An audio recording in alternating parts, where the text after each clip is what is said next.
নমস্কার, কেমন আছো সবাই? আশা করছি সবাই ভালো আছো আর আমিও খুব ভালো আছি। তো আজ হলো শ্রাবণ মাসের চতুর্থ সোমবার, ওই জন্য আমরা বাবার মাথায় জল ঢালতে যাচ্ছি রসকুণ্ডুতে। আমাদের বাড়ি থেকে ওই 25 কিলোমিটার দূরে। তো এখানে প্রথমে এসে স্নান করে নিলাম। স্নান টান করে ওখানে যাব মন্দিরে জল ঢালতে। ওই দিকের ঘাটটায় তো প্রচণ্ড ভিড়, ওই জন্য আমরা এই ঘাটটায় এসে, এই ঘাটটায় তেমন একটা লোক নেই, মানে কম। ওই দিকে একটা পুকুরে, মানে ওই পাড়টায় একটা বোর্ড রাখা ছিল, যেহেতু যদি কোনো সবাই স্নান করতে করতে, অনেকে তো স্নান করছে, স্নান করতে যদি কেউ পড়ে যায়, ওই জন্য ওখানে একটা বোর্ড দিয়েছিল, স্পিড বোর্ড আছে ওখানটায়।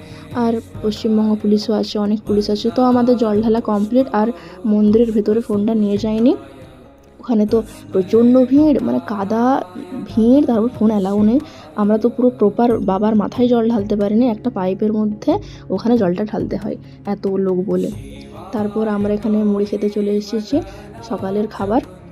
বাড়ি থেকে মুড়িটা এনেছিলাম আর চপটা এখানে কিনেছিলাম, নিরামিষ চপ, কি সুন্দর লাগছিল খেতে। তো এখানে হাতটা ধুয়ে এখানে মন্দিরের ভিউটা দেখা যাচ্ছে। মন্দিরটা ওই সাইডে, এটা ঠিক মন্দির না, ওখানে একটা হরগৌরীর একটা আছে, স্ট্যাচু আছে। এখানে চপের জন্য সব সরঞ্জাম, মানে চপ তৈরি সব কিছু যা হয় আর কি, ওই সব চলছে।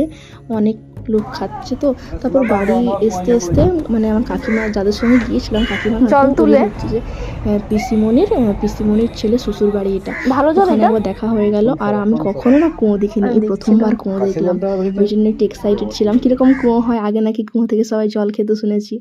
এইবার আমরা বাড়ির উদ্দেশ্যে রওনা হলাম। এখানে একজন দণ্ডি কেটে কেটে বাবার মন্দিরে যাচ্ছে। রোদটা যা বেড়েছে, কি করে যাবে, আমার তো খুব